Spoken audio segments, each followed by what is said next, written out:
LA 인근에서 오늘 발생한 대형 산불이 도시를 위협해 주민들의 강제 소개령과 휴교령이 내려졌습니다.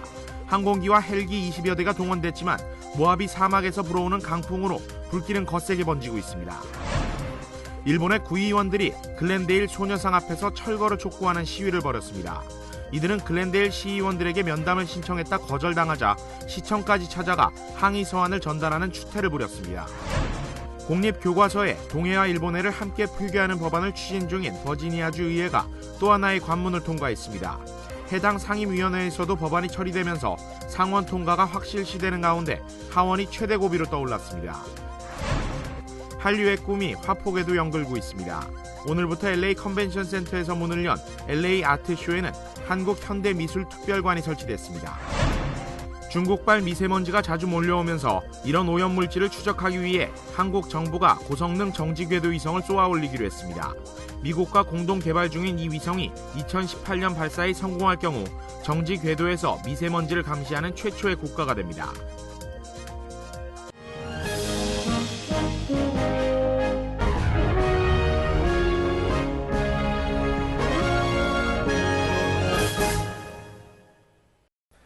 여러분 안녕하십니까? 1월 16일 목요일 KBS 아메리카 뉴스입니다. LA 인근에서 오늘 발생한 대형 산불이 도시를 위협해 주민들에겐 강제 소개령이 내렸고 학교에는 휴교령이 내려졌습니다. 항공기와 헬기 20여 대가 동원됐지만 모하비 사막서 불어오는 강풍으로 불길은 거세게 번지고 있습니다. 보도에 박용환 기자입니다. 거대한 불기둥이 연기를 내뿜으며 도시를 삼켜버릴 듯 위협적으로 다가옵니다. 산불은 새벽 6시쯤 LA 북동쪽 위성도시 글렌도라 구규림에서 발생했습니다. 120만 평방미터의 숲을 잿더미로 만든 산불이 마을로 다가오면서 주민 1명이 화상을 입었고 주택 여러 채가 불에 탔습니다. 당국은 강제 소개령을 내렸고 출근을 준비하던 주민들이 황급하게 차를 타고 대피하느라 시내는 대혼란에 빠졌습니다. To get some stuff, and I went to shut the window because he said shut the windows and leave the doors unlocked. And when I looked out the window, the back of the corner of the building was flying up. 대피령이 내려진 지역 3개 학교는 폐쇄됐고 시내 중심부 시트러스 대학도 휴교에 들어갔습니다. 소방관 700명과 산불 진화 항공기와 헬기 20여 대가 불길을 잡느라 안간힘을 쓰고 있지만 역부족입니다. 남북 캘리포니아 산림이 겨울 내내 비가 내리지 않아 메마른 데다 모하비 사막서 불어오는 고온 건조한 바람이 걸림돌입니다. 주민들은 5년 전 한 달 동안 서울시 면적을 태웠던 대형 산불의 악몽을 떠올리고 있습니다. 경찰은 이번 산불이 실화나 방화 가능성이 높은 것으로 보고 있는데 용의자 3명을 붙잡아 조사하고 있습니다. 로스앤젤레스에서 KBS 뉴스 박영환입니다. 일본의 구의원들이 글렌데일 소녀상 앞에서 철거를 촉구하는 시위를 벌였습니다. 이들은 글렌데일 시의원들에게 면담을 신청했다가 거절당하자 시청까지 찾아가 항의 서한을 전달하는 추태를 부렸습니다. 윤범수 기자가 취재했습니다. 소녀상이 있는 글렌데일 중앙도서관 앞 10여 명의 일본 정치인들이 찾아왔습니다. 소녀상 뒤에선 이들은 일장기를 꺼내들고 기념사진을 찍습니다. 이어 소녀상이 어린이들의 정서 교육에 좋지 않다는 문구가 적힌 플래카드까지 펼쳐들었습니다. We protest the expression as sex slave, which is not the historical truth. What is the historical truth? Comfort women existed, but they are not sex slaves. And it says, I was a sex slave of Japanese military. 소녀상 앞에서 항의성 퍼포먼스를 벌인 일본 측 의원들은 글렌데일 시청에도 찾아가 위안부가 사실이 아니라고 주장하는 내용의 서한을 전달했습니다. 당초 이들은 글렌데일 시의원과의 면담을 요청했지만 시의원들은 이를 거절했습니다. 인권 차원에서 세워진 소녀상인 만큼 일본 측 정치인들을 만날 의사가 없다는 점을 분명히 한 것입니다. 하지만 이들은 약속도 되지 않은 시청을 기습 방문해 끝내 항의 서한을 전달했습니다. 서한에는 일본군 위안부 사실은 인정하지만 이들은 비싼 화대를 받고 일한 율랑 여성들이며 성노예가 아니라는 등의 내용이 적혀 있었습니다. 書いてません。慰安婦は、世界中どこでも、戦争以外でもつきものだと思っています。1300年前、1000年以上前にその紫式部とか清少納言とかそういう女流作家が出ているという国柄ですということも書いてあります。 소녀상 건립을 주도한 가조 한미 포럼 측은 도를 넘어서는 이들의 행동에도 일단 맞대응은 자제해야 한다는 입장입니다. 사실이 된 왜곡된 얘기를 하고 부정하는 그런 모습은 저희들이 이미 기대했던 일들입니다. 그러나 글렌데일 시의회에서는 이 평화의 소녀상은 글렌데일 주민의 것이고 미국 시민의 것이라는 인식하에 영원히 이 자리에 남아있을 거라는 사실을 발표했습니다. 백악관 서명운동의 항의 방문까지 전방위로 계속되는 일본 극우 인사들의 행동에 보다 현명한 대응 방안이 필요한 시점입니다. KBS 뉴스 윤범수입니다. 미국 하원에 이어 상원도 일본 정부에 대해 2007년 미 하원에 위안부 결의안을 준수토록 촉구하는 내용의 법안을 통과시켰습니다. 상원은 오늘 오후 전체 회의에서 이 같은 내용이 담긴 2014년 통합세출 법안을 표결에 붙여 통과시켰습니다. 위안부 문제가 포함된 법안이 의회를 통과한 것은 사상 처음입니다. 법안은 오늘 17일 행정부로 이송돼 오바마 대통령이 정식 서명할 예정입니다. 공립교과서에 동해와 일본해를 함께 표기하는 법안을 추진 중인 버지니아주 의회가 또 하나의 관문을 통과했습니다. 해당 상임위원회에서도 법안이 처리되면서 상원 통과가 확실시되고 있는 가운데 하원이 최대 고비로 떠올랐습니다. 이주환 기자입니다. 교과서에 동해와 일본해를 함께 표기하는 법안을 심의하는 버지니아주 상원 교육보건위원회. 일본에서 고용한 로비스트는 미국 정부의 방침에 어긋나는 법안이라며 항변합니다.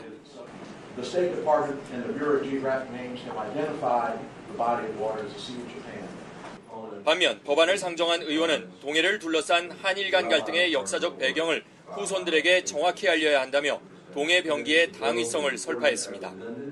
We're not changing U.S. policy. We're not changing the name of the ocean. It's taught in our SOLs and the guidelines to our standards of learning. 찬반 논쟁 끝에 표결에 붙여진 동해 병기 법안. 상임위원 13명 가운데 찬성 9명, 반대 4명으로 무난히 처리됐습니다. 7대8로 아쉽게 부결됐던 2년 전과는 상황이 완전히 뒤바뀐 겁니다. 문제는 비슷한 법안이 제출된 하원입니다. 상원에 비해 숫자가 많은 데다 일본과 가까운 의원들이 상당수여서 쉽지 않을 것이란 관측입니다. 이제 하원이 이제 걱정이 되는 게 100명이다 보니까 이제 여러 가지가 예상치 못하는 변수가 더 여기보다는 하원이 많다. 법안이 상하원을 모두 통과하면 미국 전역에선 처음으로 오는 2016년부터 버지니아주 공립교과서에 동해와 일본해가 함께 표기됩니다. 한편 오늘 회의장엔 NHK와 TBS 등 일본 주요 언론도 참석해 높은 관심을 나타냈습니다. 상원의 마지막 관문인 전체 회의는 이르면 다음 주에 열릴 예정입니다. 리치몬드에서 KBS 뉴스 이주환입니다. 한류의 꿈이 화폭에도 연글고 있습니다. 오늘부터 LA 컨벤션 센터에서 문을 연 LA 아트쇼엔 한국현대미술 특별관이 설치됐습니다. 취재의 노승욱 기자입니다. 새소리가 들리면 화려한 꽃 속에서 군인이 움직입니다. 화면에서 본 군인들이 관중에게 꽃을 나눠줍니다. 퍼포먼스와 영상으로 전쟁의 문제점을 고발한 한국 현대미술의 대표작 중 하나가 입구에서부터 관객을 맞습니다. 플라스틱으로 만든 설치작품 주위에는 많은 사람들이 모여 있습니다. 대량 소비 시대를 한국적인 팝아트로 재현해낸 작품입니다. 이번에 한국은 퓨처링 컨트리로 되었는데요. 앞으로 이번 기회를 통해서 내년에는 더 좋은 작가도 또 섭외도 하고 그래서 좀 더 큰 전시를 하고 싶습니다. 올해 최대 규모로 열린 LA 아트쇼에는 코리아 커넥션을 통해 한국을 대표하는 15개의 갤러리가 소개됐습니다. 국가별로 참가한 갤러리 수로는 제일 많습니다. 이는 서구 중심이었던 미술 시장에서 한국 작가들의 경쟁력이 그만큼 커진 것이 그 배경입니다.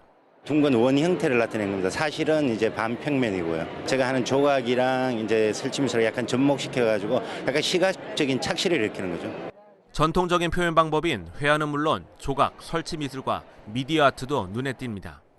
이처럼 표현 방법이 다양한 이유는 장르와 경계를 뛰어넘는 요즘 미술계의 트렌드를 반영한 것이라는 설명입니다. 트렌드는 거의 없고 모든 것들이 믹스되어 있다고 보면 되거든요. 어떤 장르라기보다는 어떤 작가의 어떤 특성, 어떤 감수성에 의해서 만들어지고 그려진 작품이다. 이제 그런 거에 많이 이제 포커스를 두는 거죠. 한국을 대표하는 컨템포러리 작가들이 대거 참여한 이번 LA 아트쇼에서는 한국 작가들의 세계 미술 시장에서 높아진 위상을 보여줬습니다. KBS 뉴스 노수웅입니다. 중국발 미세먼지가 자주 몰려오면서 이런 오염물질을 추적하기 위해 한국 정부가 고성능 정지궤도 위성을 쏘아 올리기로 했습니다. 미국과 공동 개발 중인 이 위성을 2018년 발사에 성공할 경우 정지궤도에서 미세먼지를 감시하는 최초의 국가가 됩니다. 박경호 기자입니다. 미세먼지나 스모그 등 대기오염을 관측하는 방식은 크게 두 가지, 지상 관측소와 저궤도 위성을 이용하는 겁니다. 지상에서는 바다나 외국의 환경을 관측할 수 없고 저궤도 관측 위성은 한반도를 2분 만에 지나가 버려 연속적인 관측이 어렵습니다. 정부가 미국 인공위성 전문업체와 함께 정지궤도 복합 위성을 개발하는 공동 연구에 착수한 것도 이 때문입니다. 우리가 개발 중인 정지궤도 복합 위성입니다. 무게는 3톤에 길이는 8.9m입니다. 한반도 상공 36,000km 높이에서 지구의 자전과 같은 속도로 돌기 때문에 한반도 위에 머물며 24시간 365일 관측하게 됩니다. Stationary vantage point is important to environmental monitoring because it provides long-term time and spatial resolution needed to provide the accuracy for the air quality measure. 개발하는 위성의 임무는 대기권의 빛을 분석해 미세먼지나 이산화질소 등 오염물질의 발생과 이동 경로를 파악하는 겁니다. 단선에 이렇게 빛을 보는 것만이 아니고 대기 중에 그런 스펙트럼을 보면서 어느 오염물질이 어느 정도 있다, 어디에 분포했다 그런 것을 판단할 수 있는. 한반도와 주변 바다뿐 아니라 중국과 러시아, 일본, 인도에서 발생하는 오염물질까지 추적할 수 있습니다. 위성의 발사 시점은 2018년.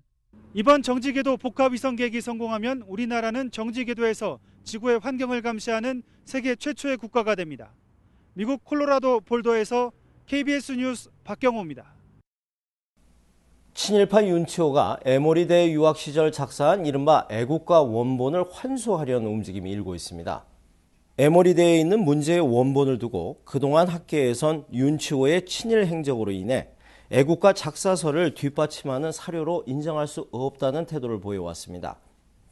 문화재 제자리 찾기의 대표 해문 스님은 한글 붓글씨로 애국가 1절부터 4절까지 쓰고 1907년 윤치호 작이라는 서명이 붙은 문서 원본이 에모리대에 보관돼 있다면서 오는 30일 에모리대학에서 원본을 열람할 계획이라고 밝혔습니다. 해문 스님은 윤치호가 애국가 작사가 중에 하나라면 윤치호 친필본은 한국으로 환수돼야 한다고 말했습니다. 공화당의 차기 유력 대선 주자 크리스 크리스티 뉴저지 주지사가 연루된 이른바 브리치 게이트에 대해서 뉴저지 상원도 본격적인 조사에 착수했습니다. 뉴저지주 상원은 오늘 만장일치로 공화민주당 소속 의원이 참여한 합동위원회를 구성해 브리치 게이트에 대해 공식 조사키로 했다고 밝혔습니다. 앞서 뉴저지주 하원과 연방검찰도 브리치 게이트에 부당한 공권력이 개입됐는지를 조사할 방침이라고 밝힌 바 있습니다. 목요일 밤 KBS 아메리카 뉴스를 마칩니다. 시청해 주신 여러분 고맙습니다.